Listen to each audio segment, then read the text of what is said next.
નામો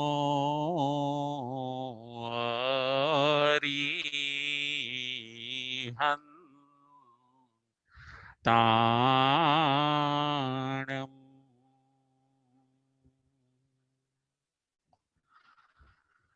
નામો સિદ્ધાણમ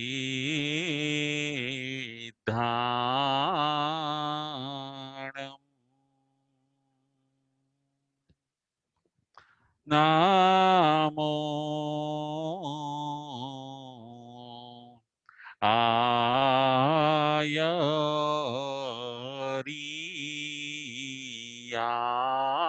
આયરિયાણમ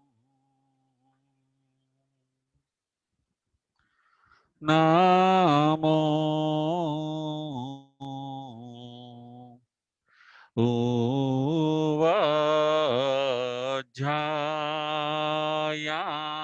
ઉવજ્જાયાણમ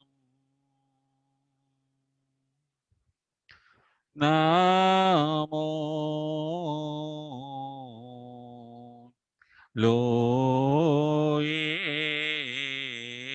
serve સાહુણમ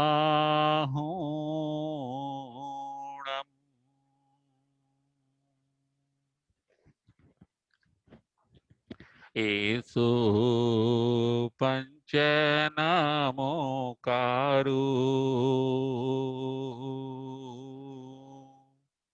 serve પાવપણાસણો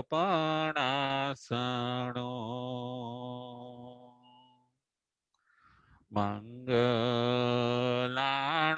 ચ સૌવીસિં પરમં હવઈ મંગલમ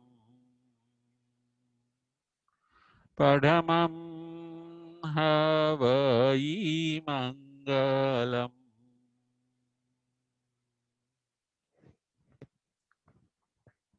સિદ્ધાણમ નમો કિચ્ચા સંજયાણમ ચ ભાવૌ સંતિ સંતિ કરેલુયે પતો ગઈ મણુત્તરમ પતો ગઈ મણુત્તરમ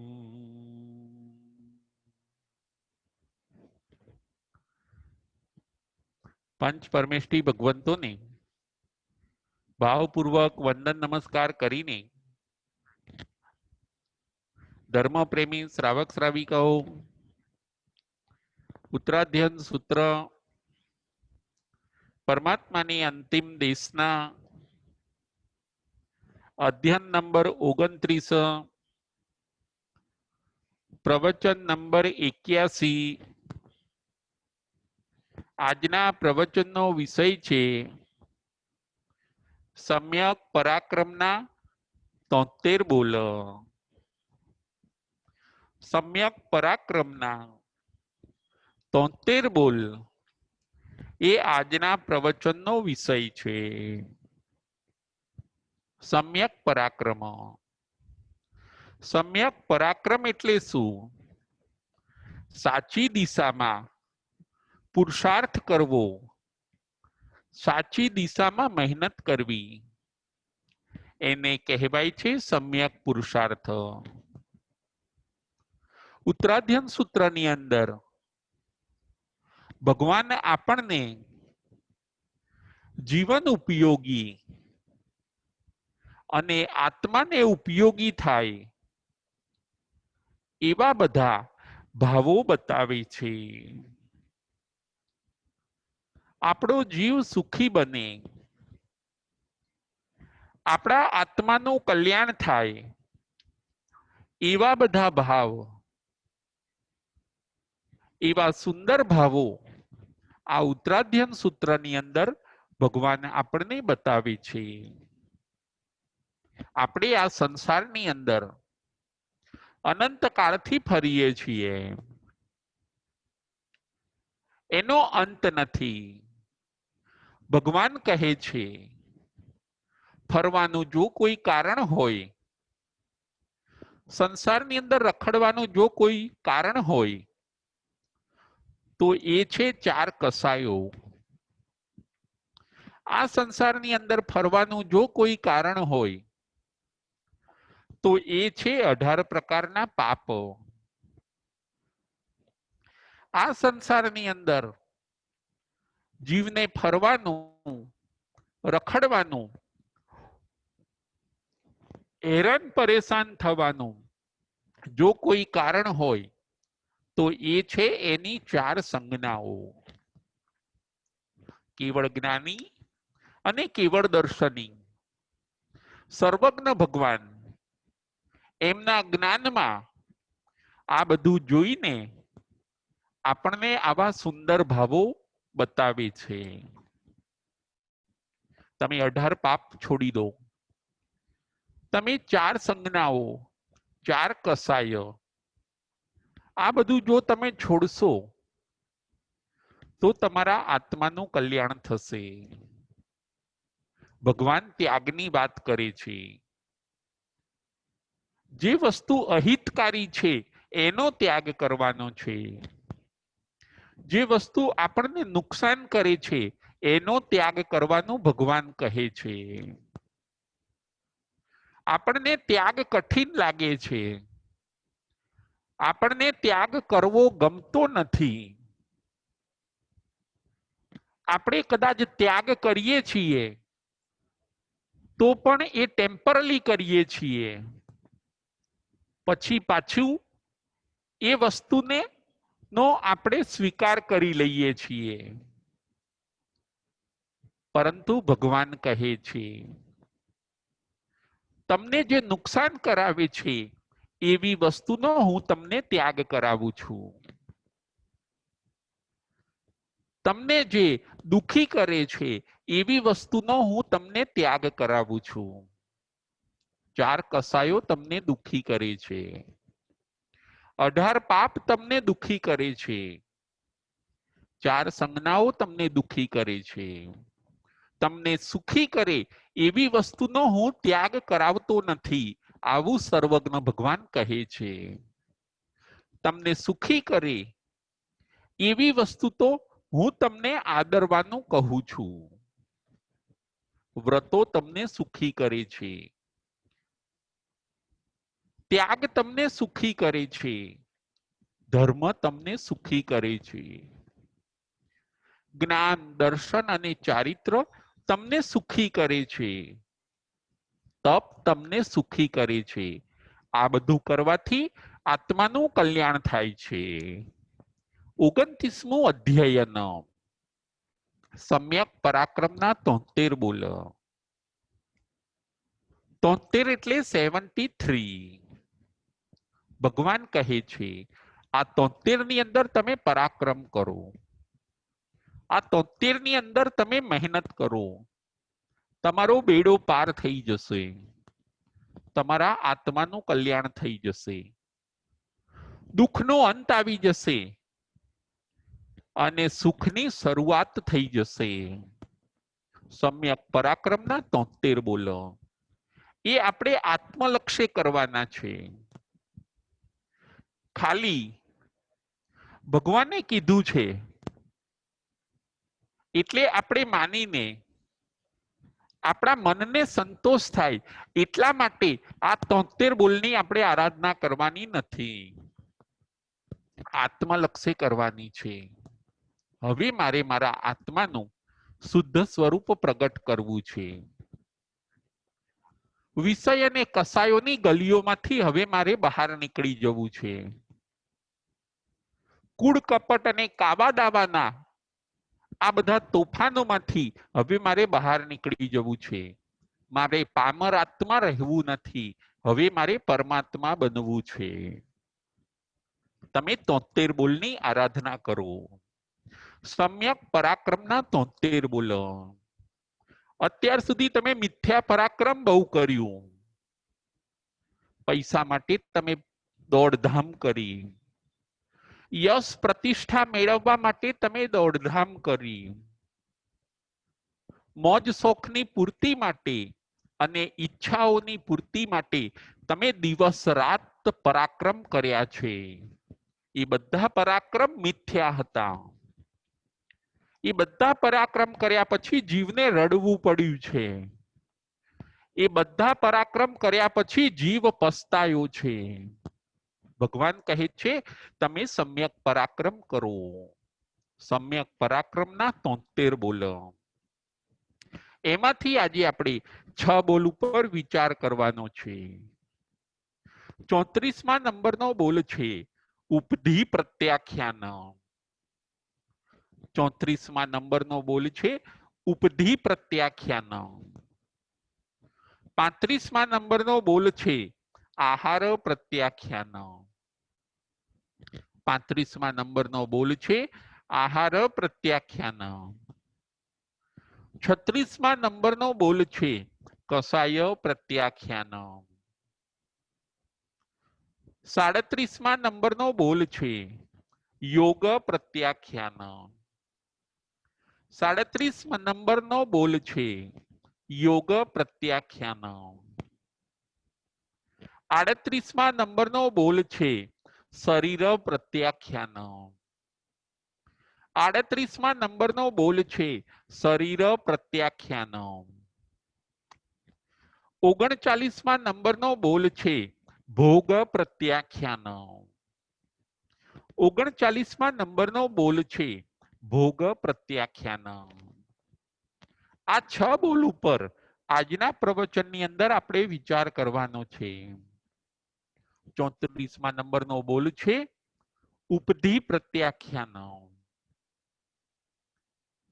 હે ભગવાન, ઉપધિના પ્રત્યાખ્યાન કરવાથી જીવને શું લાભ થાય છે? શિષ્ય ભગવાનને પ્રશ્ન પૂછે છે. ઉપધિ એટલે શું અને ઉપધિના પછાણ કરવાથી જીવને શું લાભ થાય છે? ભગવાન બતાવે છે ઉપધિ એટલે મુનિના ઉપકરણો. ઉપધિ એટલે મુનિના ઉપકરણો. વસ્ત્ર છે, પાત્ર છે, એમનો સંથારો છે, એમનું કાપડ, એ બધું ઉપધિ કહેવાય છે. ઉપધિ એટલે મુનિના ઉપકરણો. અને એના પ્રત્યાખ્યાન કરવાથી જીવને શું લાભ થાય છે? ભગવાન કહે છે ઉપધિના પછાણ કરવાથી 2 લાભ થાય છે. પ્રથમ નંબરનો લાભ છે માનસિક શારીરિક સંક્લેશ દૂર થાય છે. પ્રથમ નંબરનો લાભ છે મુનિને માનસિક અને શારીરિક સંક્લેશ દૂર થાય છે ઉપધિના પ્રત્યાખ્યાન કરવાથી. અને બીજા નંબરનો લાભ છે મનોજ્ઞ ઉપધિ મળે એવી અપેક્ષા રહેતી નથી. બીજા નંબરનો લાભ છે મનોજ્ઞ ઉપધિ મળે એવી અપેક્ષા રહેતી નથી. આવા 2 લાભ મુનિ ભગવંતોને થાય છે ઉપધિના પ્રત્યાખ્યાન કરવાથી. ભગવાન કહે છે ઉપધિ. ઘણીવાર એવું પણ આપણે ત્યાં કીધું છે કે જો ઉપધિ વધારે તો ઉપાધિ પણ વધારે. મુનિને શાસ્ત્રની અંદર બતાવ્યું છે કે એ પોતે જેટલી ઉપાડી શકે એટલી જ ઉપધિ એમણે પોતાની પાસે રાખવાની છે. ઓછી ઉપધિ હશે તો એમને શાંતિ રહેશે. એમને માનસિક કે શારીરિક સંક્લેશ અનુભવવો નહીં પડે. અને ઓછી રાખવાના પછાણ હશે તો કદાચ મનગમતું મળે કે ન મળે, મનગમતી મેળવવાની એમને અપેક્ષા રહેશે નહીં. ઉપધિના પછાણ કરવાથી આવા 2 લાભ થાય છે.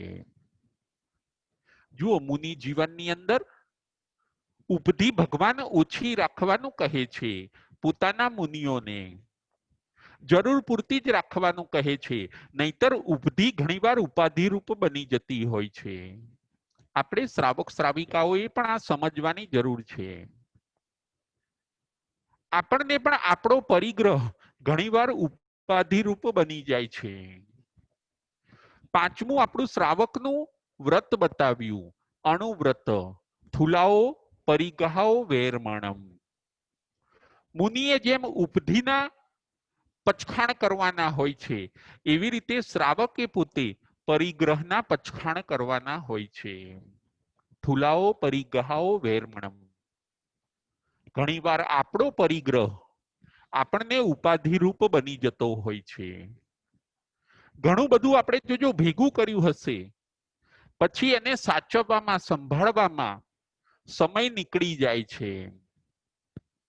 એ ભેગું કરેલું ઘણીવાર તૂટી ફૂટી જાય તો આપણને જીવ બળે છે. એ ભેગું કરેલું ચોરાઈ ન જાય એનો સતત આપણને ડર રહ્યા કરે છે. પરિગ્રહ ઘણીવાર આપણને ઉપાધિરૂપ બને છે. પરિગ્રહના કારણે આપણે માનસિક અને શારીરિક ઘણીવાર સંકલેશોને અનુભવીએ છીએ. આપણે ઘણીવાર પરિગ્રહના કારણે દુઃખોને અનુભવીએ છીએ. ઘણીવાર પરિગ્રહનો એટલો પથારો મોટો હોય છે કે હવે શું કરવું, કેવી રીતે પહોંચી વળવું એ આપણને પણ ખ્યાલ આવતો નથી. પછી આપણે બે બાકડા બની જઈએ છીએ. પરિગ્રહ ગૃહસ્થોને ઉપાધિરૂપ બની જાય છે. પરિગ્રહને સાચવવા માટે ખૂબ મહેનત કરવી પડે છે. પરિગ્રહ જોઈને ઘણીવાર ચોર લોકોને એમ થાય છે કે આમની પાસે ઘણું બધું ધન છે, ગમે તે રીતે ઝઘડો એમની પાસેથી લઈ લો. પ્રોપર્ટીઓ માટે ઘણીવાર ઝઘડા થાય છે, કોર્ટની અંદર કેસ ચાલે છે, ભાઈ ભાઈની સામે આવી જાય છે. જુઓ, પરિગ્રહ આપણને ઉપાધિરૂપ બને છે. થુલાઓ પરિગ્રહાઓ વેરમણમ. ભગવાન એ કહે છે કે તમે પરિગ્રહનું પરિમાણ કરો. કેટલું જોઈએ, આપણને જીવન જીવવામાં ઉપયોગી થાય એટલું ધન તમારી પાસે રાખો. વધારે ધન રાખીને તમે ઉપાધિને વરસો નહીં. ધન ઉપાધિનું કારણ બની જાય છે. અને એ ધનને સાચવવામાં જુઓ, આપણે પછી ધર્મની અંદર ટાઈમ આપી શકતા નથી. જ્યાં ધન વધારે છે, પરિગ્રહ વધારે છે, ત્યાં આગળ પછી ધર્મની અંદર આપણો સમય ઓછો જાય છે, ધર્મ ધ્યાન ઓછું થાય છે. મુનિ પાસે પણ જો ઉપકરણો વધારે હશે તો એને સ્વાધ્યાય ધ્યાન ઓછું થવાનું. એમ શ્રાવક પાસે કે ગૃહસ્થ પાસે પણ પરિગ્રહનો બહુ મોટો પથારો હશે તો સ્વાધ્યાય ધ્યાન સામાયિક પ્રતિક્રમણ ઓછા થવાના. ધર્મ ધ્યાનની અંદર સમય ઓછો જાય છે. માટે આ 34મા બોલની અંદર ભગવાન કહે છે, ઉપધિના તમે પ્રત્યાખ્યાન કરો. ઉપધિના પ્રત્યાખ્યાન કરવાથી જીવને બે લાભ થાય છે. શારીરિક અને માનસિક સંકલેશ એનો દૂર થાય છે. અને બીજા નંબરનું, ઉપધિના પચખાણ કર્યા હશે તો મનોજ્ઞ વસ્તુ કદાચ મળે કે ન મળે એની જીવને અપેક્ષા રહેતી નથી. મારે પચખાણ છે, મારે આટલું જ જોઈએ, હવે એનાથી વધારે કદાચ સારું મળે તો પણ હું ના લઈ શકું, કારણ કે મેં પચખાણ કર્યા છે. આપણે વસ્ત્રો અમુક જ જોડી વાપરવાના, એવા પચખાણ કરવા જોઈએ. મકાન છે, કપડા છે, શૂઝ છે, આ બધી વસ્તુમાં ના આપણે પચખાણ કરવા જોઈએ. આટલું વાપરવું, એનાથી વધારે મારે ન વાપરવું, એને કહેવાય છે ઉપધિના પચખાણ. જીવનની અંદર ઉપધિ ઓછી તો ઉપાધિ પણ ઓછી. જુઓ, આધિ વ્યાધિ અને ઉપાધિ મનમાં હોય એને આધિ કહેવાય. મન જો આપણું દુખી હોય તો એ આધિ. આધિ મનમાં હોય, વ્યાધિ તનમાં હોય અને ઉપાધિ ધનમાં હોય. મન, તન અને ધન. ફરીથી આધિ મનમાં હોય, વ્યાધિ તનમાં હોય અને ઉપાધિ ધનમાં હોય. આધિ, વ્યાધિ અને ઉપાધિ. જો ધન આવે છે, પરિગ્રહ વધે છે, પછી જીવને આધિ, વ્યાધિ અને ઉપાધિ આવી જાય છે. આપણે સંક્લેશ ન પામવો હોય, આપણે દુઃખી ન થવું હોય, તો આપણે પરિગ્રહની મર્યાદા કરવી જોઈએ. ભગવાન એમ કહે છે, જીવન ઉપયોગી જરૂરી વસ્તુઓ જ તમારી પાસે રાખો, બિનજરૂરી તમે સંગ્રહ ન કરો. આ હતો 34મો બોલ. 35મો બોલ છે આહાર પ્રત્યાખ્યાન. હે ભગવાન, આહારના પ્રત્યાખ્યાન કરવાથી જીવને શું લાભ થાય છે? શિષ્ય ભગવાનને પ્રશ્ન પૂછે છે.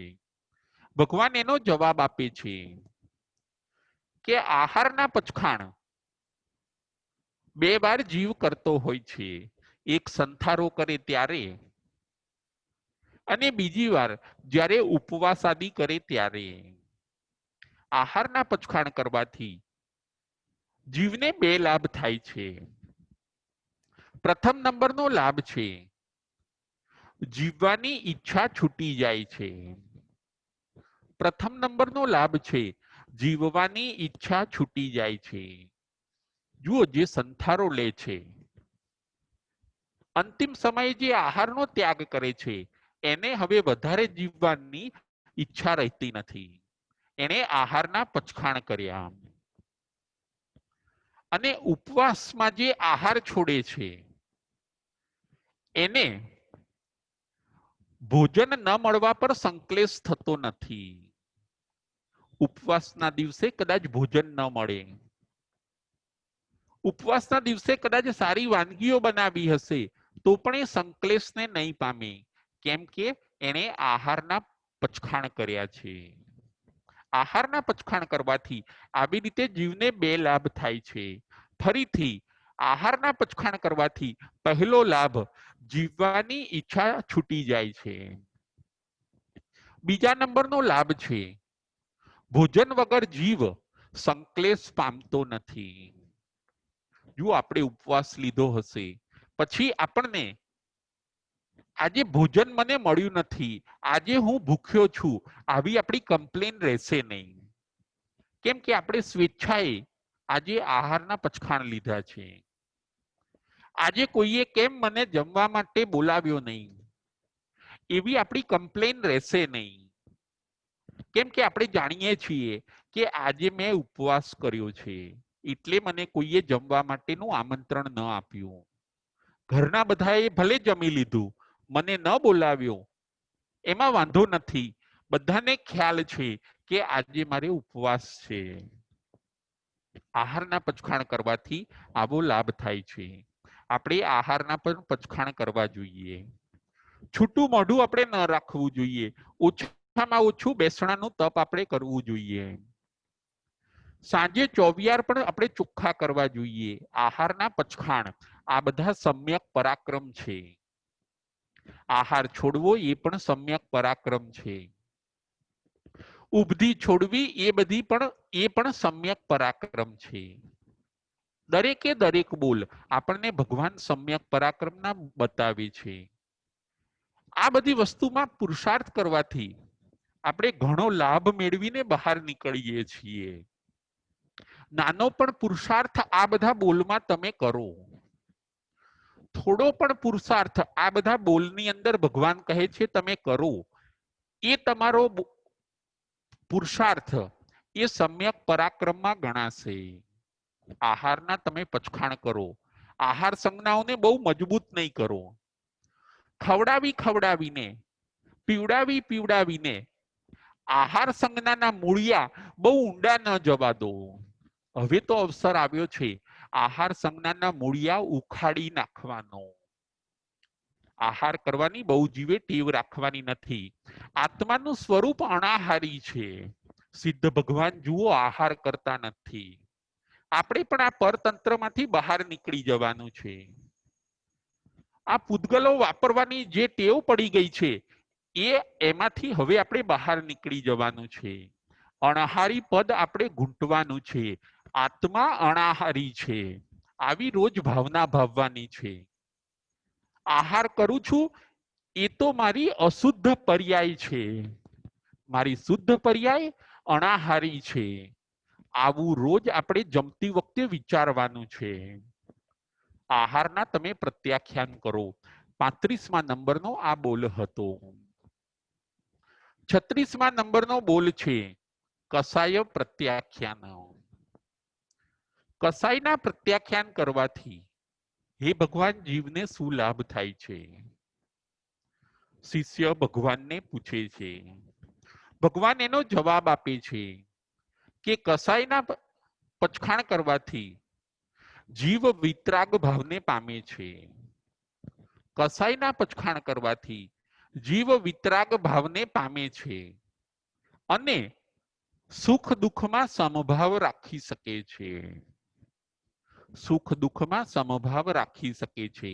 કસાયના પચખાણ કરવાથી આ લાભ થાય છે. ઉપધિના પણ આપણે પચખાણ કરીએ, આહારના પણ આપણે પચખાણ કરીએ. હવે ભગવાન કહે છે તમે કસાયના પણ પચખાણ કરો. મુક્ષી જવું છે, આત્માનું જો શુદ્ધ સ્વરૂપ પ્રગટ કરવું છે તો જે રીતે આત્મા ચોખ્ખો થાય એ બધી રીતો તમારે અપનાવવી પડશે. એ રીતે તમારે ચાલવું પડશે. કસાય પ્રત્યાખ્યાન 36મા નંબરનો બોલ. કસાયના પણ આપણે પચખાણ કરવાના છે. જેમ આહારના પચખાણ આપણે કરીએ છીએ કે આજે હું ભોજન કરીશ નહીં અથવા આજે હું રાત્રે જમીશ નહીં, એમ જેમ આહારના પચખાણ કરીએ છીએ એવી રીતે આપણે કસાયના પણ પચખાણ કરવા જોઈએ કે આજના દિવસમાં હું ક્રોધ કરીશ નહીં. આજના દિવસમાં હું માન અભિમાન કરીશ નહીં. આજના દિવસમાં માયા એટલે કે હું જૂઠું બોલીશ નહીં, કપટ કરીશ નહીં. અને આજના દિવસમાં હું લોભ કરીશ નહીં. આવા પણ પચખાણ જીવે કરવા જોઈએ. આહાર જેટલો બાધક છે એવી રીતે કસાયો પણ સારી વસ્તુમાં આપણને બાધક છે. કસાયોના કારણે પણ કર્મબંધ બહુ થાય છે. ભગવાન કહે છે કસાયો કાતિલ છે, એના પણ તમે પચખાણ કરો. કસાયો ન કરો, કસાયના પચખાણ. આ 36મો બોલ. કસાયના પચખાણ કોણે કોણે કર્યા? હવે આપણે એ જોઈએ કે કસાયના પચખાણ કોણે કર્યા. ક્રોધના પચખાણ કોણે કર્યા? ક્રોધના પચખાણ કરે છે ચંડ કૌશિક સર્પ. ભગવાન મહાવીરે ચંડ કૌશિક સર્પને સમજાવે છે કે આ ગુસ્સો કરવાથી, આ ક્રોધ કરવાથી તમારા આત્માનું બગડી ગયું. હવે તમે બોધને પામો. બુદ્ધ બુદ્ધ. એ ક્રોધનો ત્યાગ કરે છે. ચંડ કૌશિક સર્પ દરની અંદર પોતાનું મુખ રાખે છે, શરીર આખું બહાર રાખે છે. આજથી ગુસ્સો કરવાનો ત્યાગ ચંડ કૌશિક સર્પ ક્રોધનો ત્યાગ કરે છે. શરીર પણ હલાવતા નથી, સ્થિર 15 દિવસ સુધી કોઈ પણ પરિસ્થિતિ બને, કોઈ તિર્યંચ કે કોઈ મનુષ્ય કદાચ હેરાન કરે પણ ક્રોધનો ત્યાગ 15 દિવસ સુધી આવી આરાધના કરે છે. ચંડ કૌશિક સર્પ ક્રોધનો ત્યાગ કરે છે અને સમભાવની આરાધના કરતા કરતા ક્રોધનો ત્યાગ કરીને ચંડ કૌશિક સર્પ 8મા દેવલોકની અંદર દેવરૂપે ઉત્પન્ન થાય છે. જો ક્રોધનો ત્યાગ કરે છે ચંડ કૌશિક સર્પ. ક્રોધના એમણે પચખાણ કર્યા, કસાયના પચખાણ. અર્જુન માળી ક્રોધનો ત્યાગ કરે છે. અર્જુન માળી ભિક્ષા લેવા જાય, ગોચરી લેવા જાય છે. ત્યારે નગરવાસીઓ એમને પરેશાન કરે છે, હેરાન કરે છે. કોઈ પથ્થર ફેંકે છતાં પણ એ શાંતિ રાખે છે. અર્જુન માળી ક્રોધ કરતા નથી. કેમ કે એમને ક્રોધ કરવાના પચખાણ હોય છે, ઘણી શક્તિ હોય છે, છતાં પણ પ્રતિકાર કરતા નથી. અને અર્જુન માળી એ જ ભવની અંદર મોક્ષે જાય છે કસાઈના પચખાણ કરવાથી. ક્રોધના પચખાણ કરે છે ચંડ કૌશિક સર્પ, અને ક્રોધના પચખાણ કરે છે અર્જુન માળી. આપણે પણ ક્રોધના પચખાણ કરવા જોઈએ. કોઈ આપણને ક્રોધ કરાવે તો પણ આપણે ન કરવો જોઈએ. આપણે શાંતિ રાખવી જોઈએ. ક્રોધ કરવાથી આપણા આત્માનું બગડી જતું હોય છે. ક્રોધ કરવાથી આપણને ઘણું નુકસાન થતું હોય છે. શારીરિક અને માનસિક આપણે દુઃખ અનુભવીએ છીએ. કદાચ ગુસ્સો કરવાનો આપણો સ્વભાવ હોય તો આ સાંભળીને આપણે એમાં પરિવર્તન લાવવાનું છે કે ભાઈ મારે હવે ગુસ્સો કરવો નથી. કદાચ મારું ધાર્યું ન થાય અને મને ગુસ્સો આવે છે, એ ટેવ હવે મારે બદલી કાઢવી છે. કદાચ કોઈ મારાથી આગળ ચાલે છે, એડવાન્સમાં ચાલે છે, અને મને ગુસ્સો આવે છે, તો એ સ્વભાવ મારે બદલવો છે. કદાચ કોઈક આગળ જાય છે અને ઈર્ષાના કારણે મને ગુસ્સો આવે છે, એ મારે બદલી કાઢવો છે. કદાચ કોઈક મારું અપમાન કરે છે તો એ એનો સ્વભાવ છે, મારે શાંતિ રાખવાની છે. આવું વિચારીને આપણે ક્રોધ કરવાનો નથી. ભગવાન કહે છે કાં તો સ્વભાવ બદલી કાઢો અને કાં તો તમે સ્થાન બદલી કાઢો. ગુસ્સો આવે એવું સ્થાન હોય તો ત્યાંથી તમે થોડી વાર ખસી જાઓ, પરંતુ ક્રોધ કરશો નહીં. કસાયોના પરિણામ બહુ કાતિલ છે. કસાયોથી ખૂબ કર્મબંધ થાય છે. આત્માને ઘણું બધું નુકસાન થાય છે. કસાયો એ અગ્નિ જેવા છે, આત્માના ગુણોને બાળી દે છે. માટે તમે કસાઈના પચખાણ કરો. ક્રોધના પચખાણ કરે છે અર્જુન માળી અને ચંડ કૌશિક સર્પ. માન અભિમાનના પચખાણ હોય છે તીર્થંકર ભગવંતોને. જુઓ ભગવાન મહાવીર સ્વામી પોતે તીર્થંકર હોય છે અને ઉપસર્ગ આપનારા સામાન્ય માનવીઓ, તણખલા જેવા માનવીઓ, સાવ કોમન માનવીઓ, એ લોકો એમને ઉપસર્ગ આપતા હોય છે. છતાં ભગવાનને એવું માન અને અભિમાન આવતું નથી કે આ લોકો એમના મનમાં શું સમજે છે. હું એમને એક ચપટીની અંદર, હું એમને એક ચપટીમાં એક સેકન્ડમાં દુખી કરી શકું એમ છું. હું તીર્થંકર છું, હું અનંત શક્તિનો સ્વામી છું.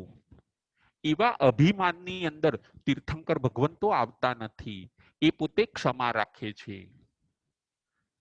અપમાન કરનાર ઉપર પણ એ નમ્રતા રાખે છે.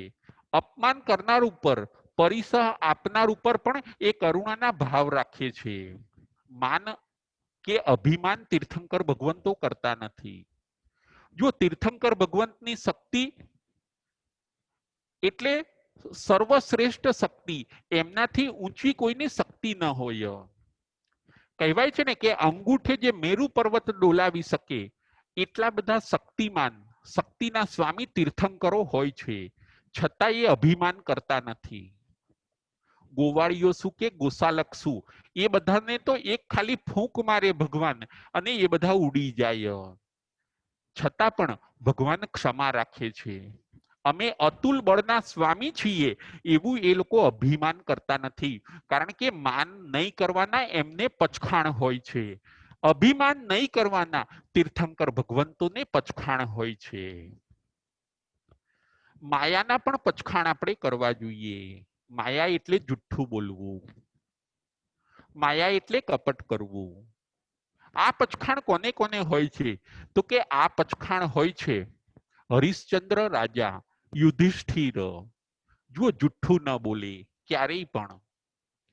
અર્ણક શ્રાવકને આ પચખાણ હોય છે કે ના, મારો જૈન ધર્મ શ્રેષ્ઠ છે, હું જુઠ્ઠું શા માટે બોલું.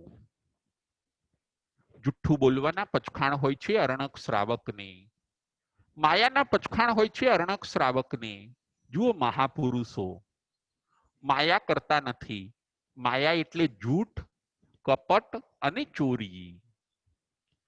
મહાપુરુષો સહન કરશે. ભલે અમને નુકસાન થાય, અમને કષ્ટ પડે, પરંતુ અમારે જૂઠ કપટ અને ચોરીના રસ્તે જવું નથી, કારણ કે એમને માયાના પચખાણ હોય છે. માયાના પચખાણ હોય છે મહાપુરુષોને, ત્યાગી પુરુષોને, સંતોને માયાના પચખાણ હોય છે. લોભના પચખાણ. લોભ કસાય. લોભ કસાયના પચખાણ કોને હોય છે? તો કે લોભ કસાયના પચખાણ હોય છે પુણ્યા શ્રાવકને. પુણ્યા શ્રાવક એને લોભના પચખાણ હોય છે.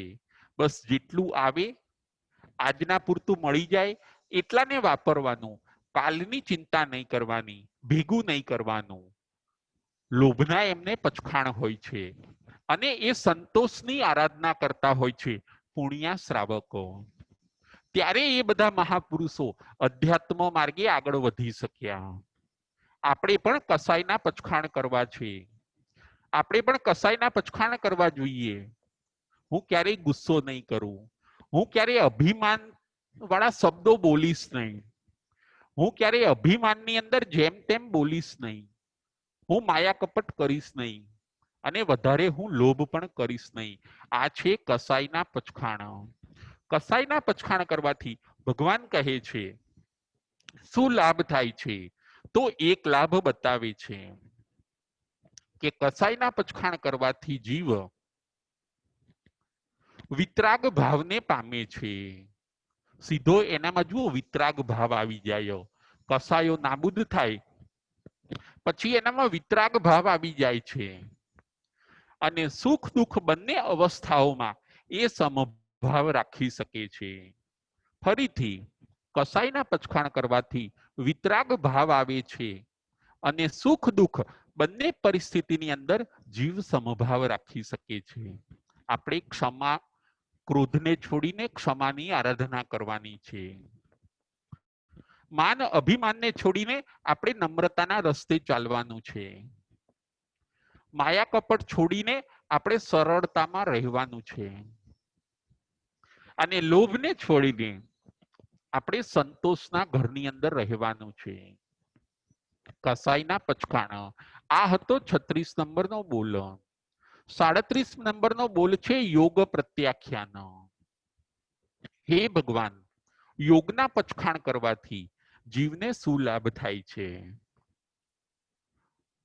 ભગવાન કહે છે કે યોગના પચખાણ કરવાથી જીવને 2 લાભ થાય છે. પ્રથમ નંબરનો લાભ છે શૈલેષી ભાવને પ્રાપ્ત કરે છે. પ્રથમ નંબરનો લાભ છે યોગના પચખાણ કરવાથી જીવ શૈલેષી ભાવને પ્રાપ્ત કરે છે અને અયોગી બને છે.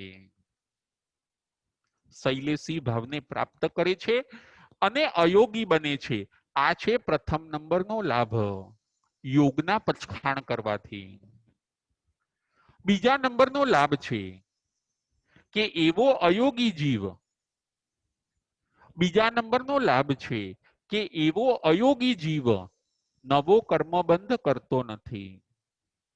એવો અયોગી જીવ નવો કર્મબંધ કરતો નથી અને અઘાતી કર્મની નિર્જરા કરે છે. અને અઘાતી કર્મની નિર્જરા કરે છે. આવા 2 લાભ ભગવાન બતાવે છે યોગના પચખાણ કરવાથી. યોગ આપણા ત્યાં 3 બતાવ્યા છે: મન, વચન અને કાયા. મનથી ઓછું વિચારવું, વચનથી મૌન રાખવું અને કાયાથી બિનજરૂરી હલનચલન અટકાવવું. એને કહેવાય છે યોગના પચખાણ. આપણા સાધક માટે આ છે. અને સંપૂર્ણ યોગના પચખાણ 13મે 14મે ગુણસ્થાનકે હોય છે. જુઓ, 13મે ગુણસ્થાનકે કેવડી ભગવાન સયોગી કહેવાય છે અને 14મે ગુણસ્થાનકે કેવડી ભગવાન અયોગી કહેવાય છે. યોગના પચખાણ 13મે 14મે ગુણસ્થાનકે હોય છે. યોગ એટલે મન, વચન, કાયાના યોગ. કેવડી ભગવાન જ્યારે 13મું ગુણસ્થાનક છોડીને 14મું ગુણસ્થાનક પ્રાપ્ત કરવાના હોય છે ત્યારે એ લોકો યોગનો નિરોધ કરે છે. વિચારવાનું બંધ, દેશના આપવાનું, બોલવાનું પણ હવે બંધ. કાયાથી એ લોકો કૌશગમાં બેસી જાય છે, યોગોનો નિરોધ કરે છે.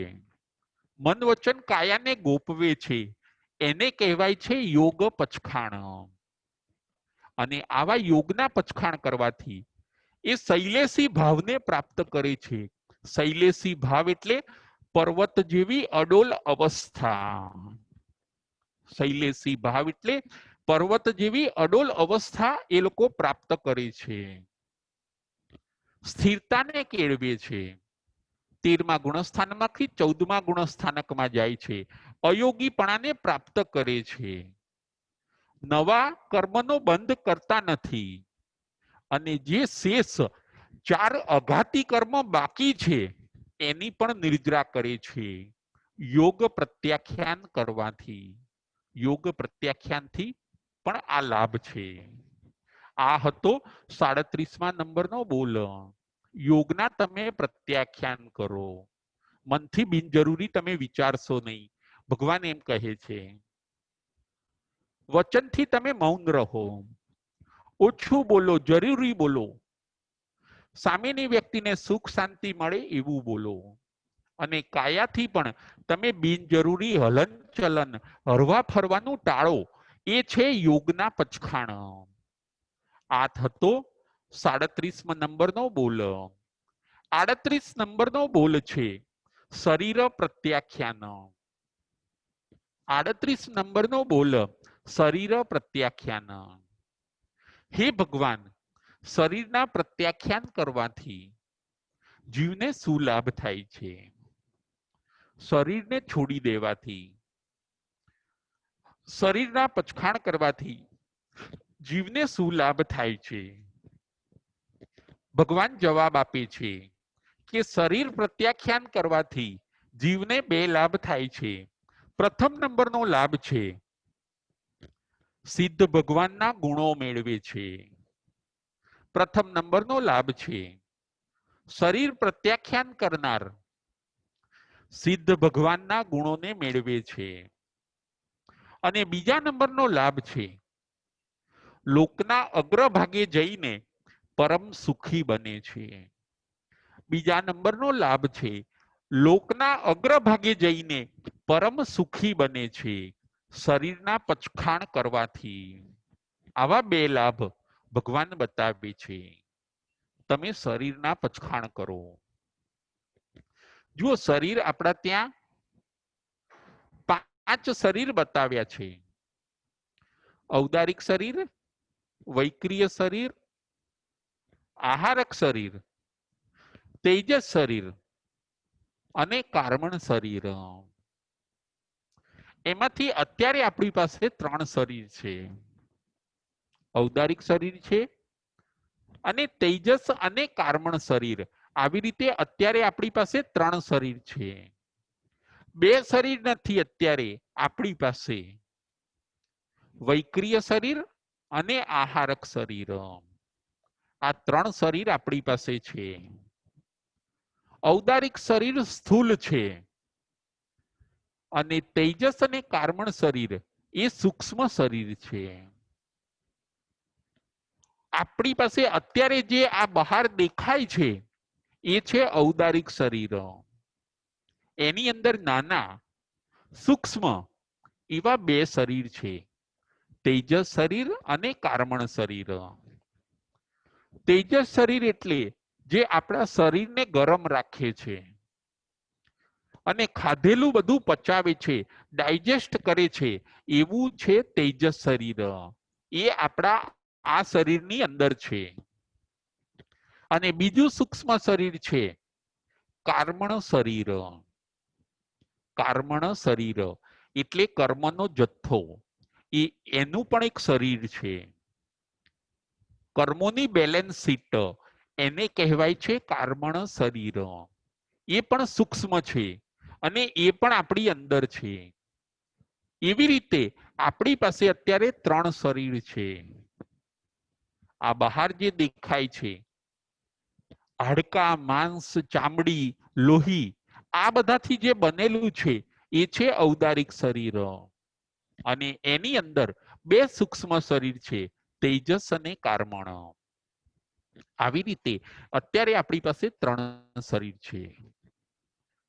જીવ જ્યારે એક ભવમાંથી બીજા ભવમાં જાય છે ત્યારે ઔદારિક શરીર અહીંયા છોડી દે છે, પરંતુ જે 2 સૂક્ષ્મ શરીર છે તેજસ અને કાર્મણ, એને તો એ સાથે લઈને જાય છે. વાટે વહેતા પણ જીવની સાથે એ 2 સૂક્ષ્મ શરીર હોય છે. વાટે વહેતા જીવની સાથે પણ એ 2 સૂક્ષ્મ શરીર હોય છે. કયા 2 સૂક્ષ્મ શરીર હોય છે? તો કે તેજસ અને કાર્મણ.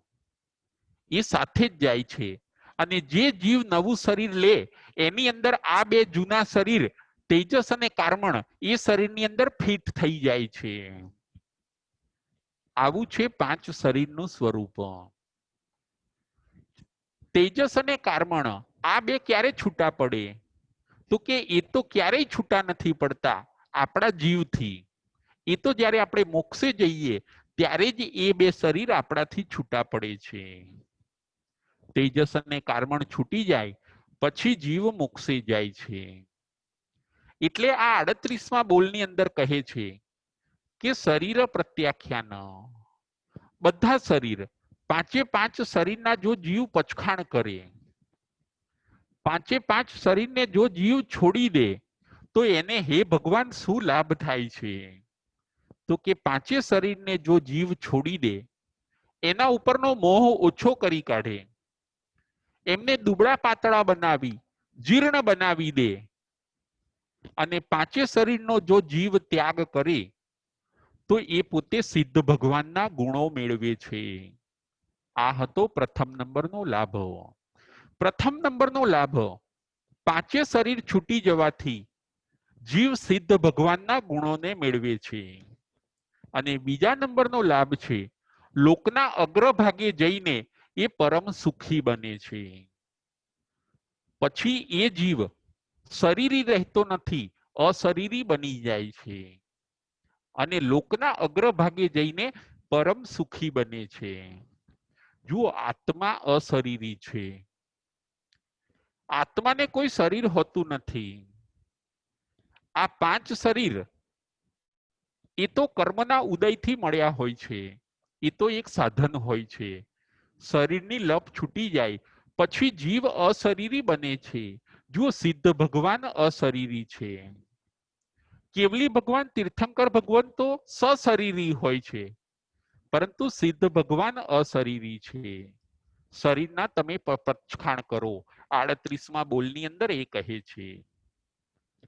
આપણે પણ શરીરના પચખાણ કરવા જોઈએ. શરીર સંબંધી જે વધારે આપણે હિંસા આદિ કરીએ છીએ એનાથી આપણે અટકવું જોઈએ. એને કહેવાય છે શરીરના પચખાણ. જો શરીરને હૃષ્ટપુષ્ટ રાખવા માટે આપણે ઘણીવાર ન કરવાનું કરીએ છીએ. ભક્ષ્ય પણ ખાઈએ, અભક્ષ્ય પણ ખાઈએ, વેજ પણ ખાઈએ, નોનવેજ પણ ખાઈએ. શરીરને હૃષ્ટપુષ્ટ રાખવા માટે, શરીરને તાજું માજું રાખવા માટે આપણે ઘણા બધા પ્રયત્ન આરંભ સમારંભ કરીએ છીએ. ભગવાન એ કહે છે કે એ બધું કરવા જેવું નથી. શરીરના પચખાણ કરો. તમે શરીરને દિવસે જ આપો, રાત્રે કશું ન આપો. શરીરને જરૂરી જ આપો. શરીરને ગમે એટલું આપણે સાચવીએ છતાં એ ઘરડું બને છે, છતાં એ કામ આપવાનું ઘણીવાર બંધ કરે છે. શરીર સગવડ પણ આપે છે અને ઘણીવાર શરીર અગવડ પણ આપે છે.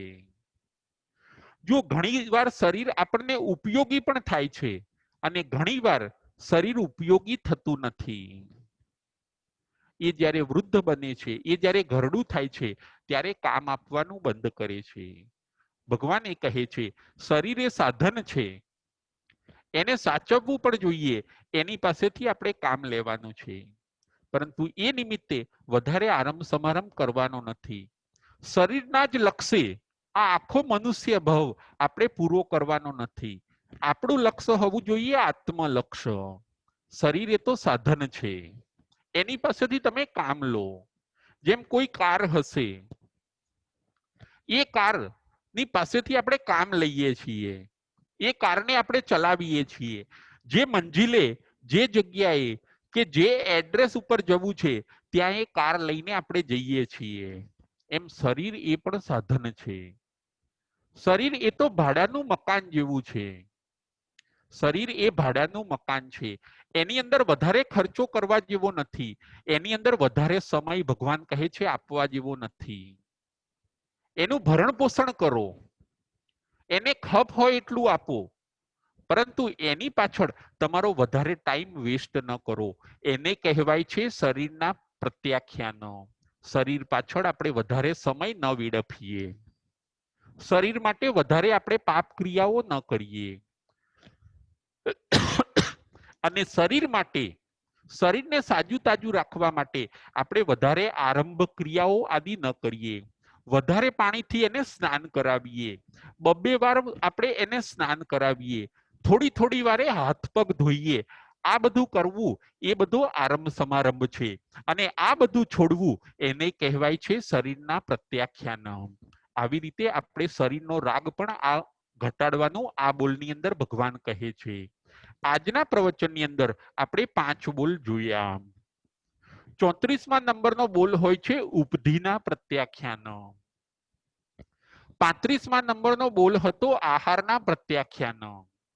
36મા નંબરનો બોલ હોય છે કસાઈના પ્રત્યાખ્યાન. 37મા નંબરનો બોલ છે યોગ પ્રત્યાખ્યાન. અને 38મા નંબરનો બોલ છે શરીર પ્રત્યાખ્યાન. આવી રીતે આપણે પ્રત્યાખ્યાનના માર્ગે આગળ વધવાનું છે.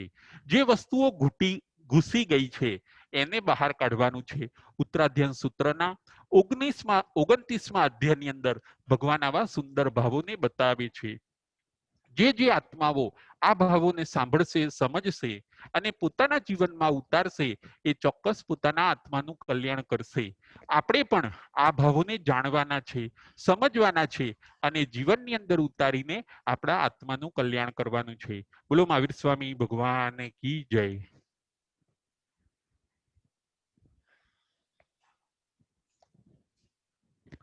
જમ વાઈદમ બચ્ચામિ લ્યમિણ ખરમચ્ચ કરમ ભયૈનમ વિનયનમ જોગિનમ ગોસિનમ સુઠ્ઠુદિનમ દુઠ્ઠુપડિચિયમ અકાલે કૌ સજાઓ કાલે ન કૌ સજાઓ અસજય સજયમ સજય ન સજય એમ ભણતા ગણતા ચિંતવતા જ્ઞાનના 14 તીચારમાં હેલો.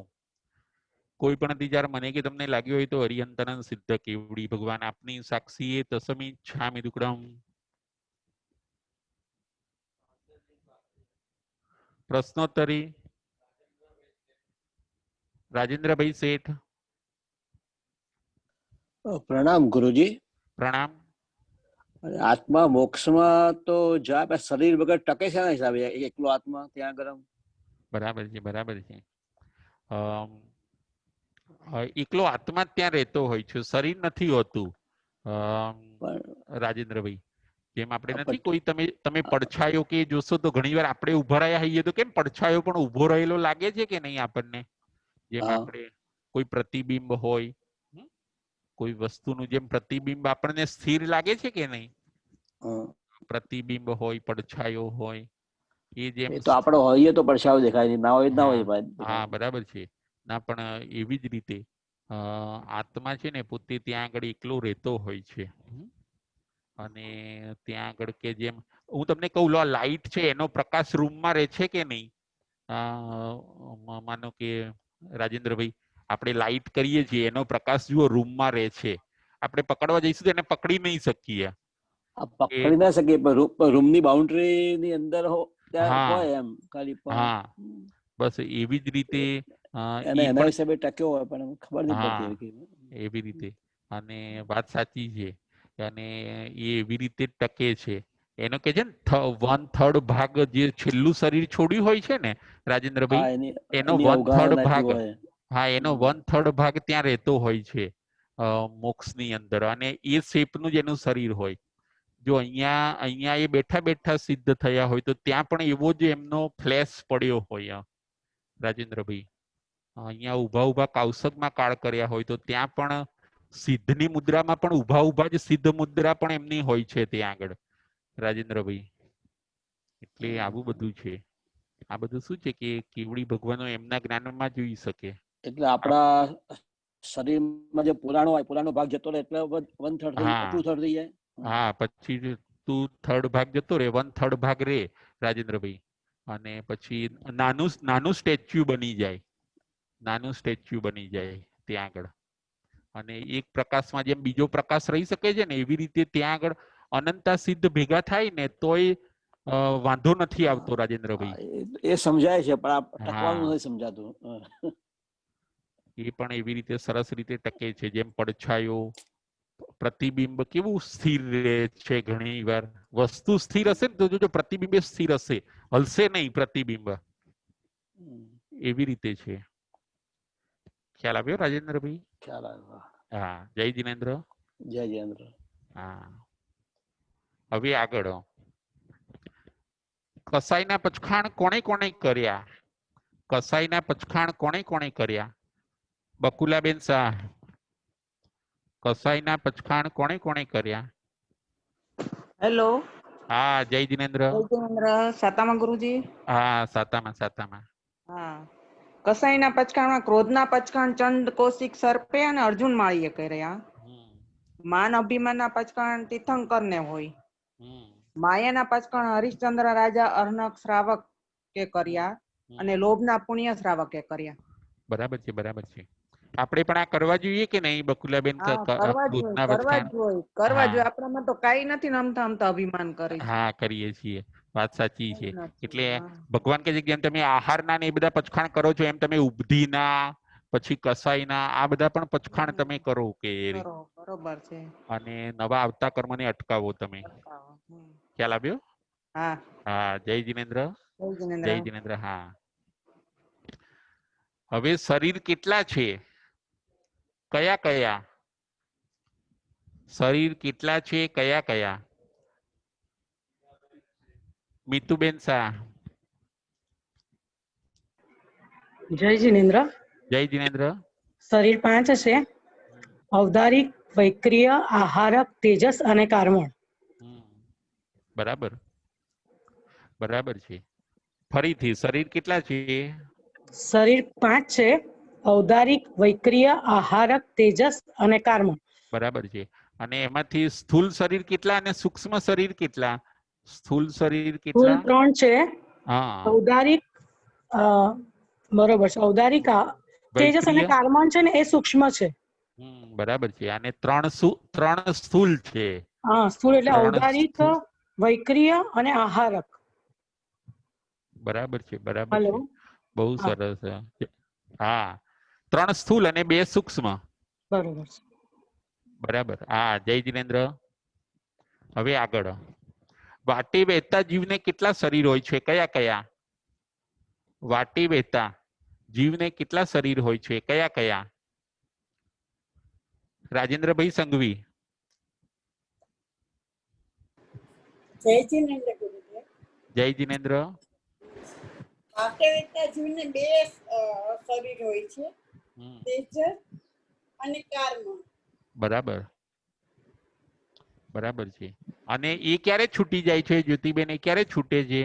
એ જ્યારે જીવ મોક્ષ ગતિમાં જવાનો હોય ત્યારે શરીર છોડી દે છે. 5 શરીર ત્યારે છોડી દે છે. છોડી દે છે. બરાબર છે. બહુ સરસ, બહુ સરસ. હા, જય જિનેન્દ્ર. જય જિનેન્દ્ર.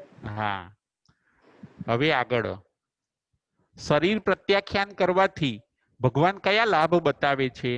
શરીર પ્રત્યાખ્યાન કરવાથી ભગવાન કયા લાભ બતાવે છે? ગીરાબેન શેઠ. જય જીનેન્દ્ર રાજુભાઈ. જય જિનેન્દ્ર. શરીર પ્રત્યાઘાન કરવાથી જીવને 2 લાભ થાય છે: સિદ્ધ ભગવાનના ગુણોને તે મેળવે છે અને લોકના અગ્રભાગે જઈ પરમ સુખી બને છે. બરાબર છે, બરાબર છે. બહુ સરસ. હવે છેલ્લો પ્રશ્ન. આજે આપણે કયા કયા પોઈન્ટ ઉપર વિચાર કર્યો? આજે આપણે કયા કયા પોઈન્ટ ઉપર વિચાર કર્યો? રાજેન્દ્રભાઈ શેઠ. આજે આપણે ઉપાધિ પ્રત્યાખ્યાન, ઉપધી આહાર પ્રત્યાખ્યાન, ઉપધી ઉપધિ પ્રત્યાખ્યાન, આહાર પ્રત્યાખ્યાન, કસાય પ્રત્યાખ્યાન, યોગ પ્રત્યાખ્યાન અને શરીર પ્રત્યાખ્યાન નો વિચાર કર્યો. બહુ સરસ, બહુ 29મા અધ્યયનમાં બરાબર છે, બરાબર શબ્દ છે. સમ્યક પરાક્રમના 73 કશાના? બોલમાંથી 73 બોલમાં હા 34 73 35 બોલમાંથી 36 હા અને 34 થી 38 34 થી 38 એટલે આપણે કેટલા આજે બોલ જોયા? 5 બોલ છે. 5 બોલ જોયા. રાજેન્દ્રભાઈ, ભગવાન એમ કહે છે કે તમે આમાં જે ટ્રાય કરો ને એ સમ્યક પરાક્રમ કહેવાય છે. કે આમાં તમે થોડો પણ પુરુષાર્થ કરો, ઉપધી છોડવાનો, આહાર છોડવાનો, થોડું પણ છોડો, લેટ ગો કર્યું, તમે કસાઈ છોડ્યો, તો તમે મૌન રાખ્યું તો યોગના પચખાણ થયા. તો આમાં જો તમે થોડો પણ પુરુષાર્થ કરો છો ને તે સમ્યક પુરુષાર્થ કહેવાય છે, સમ્યક પરાક્રમ, અને એ તમને ઘણું ફળ આપે છે. એટલે ભગવાન એમ કહે છે કે તમે આ દિશાની અંદર જાઓ. ખ્યાલ આવ્યો? જેટલા અંશે વધારે એટલી હા, મુક્તિ વહેલી જાય એટલું આપણે. વધારે. હા, 73 બોલ ભગવાન બતાવે છે કે તમે મિથ્યા પરાક્રમ બહુ કર્યું, હવે આની અંદર આ બધો ટ્રાય કરો કે તમે કે, અને આ બધો રાઈટ ટ્રાય છે, કે આ બધો આપણને છે ને સાચો ટ્રાય છે કે. એટલે જ સમ્યક કીધું ને એને. હા, એટલે એને એની આગળ વિશેષણ લગાડ્યું સમ્યક. ખ્યાલ આવ્યો? જય બરાબર. જિનેન્દ્ર, જય જય મહાવીર. જય ભાવ.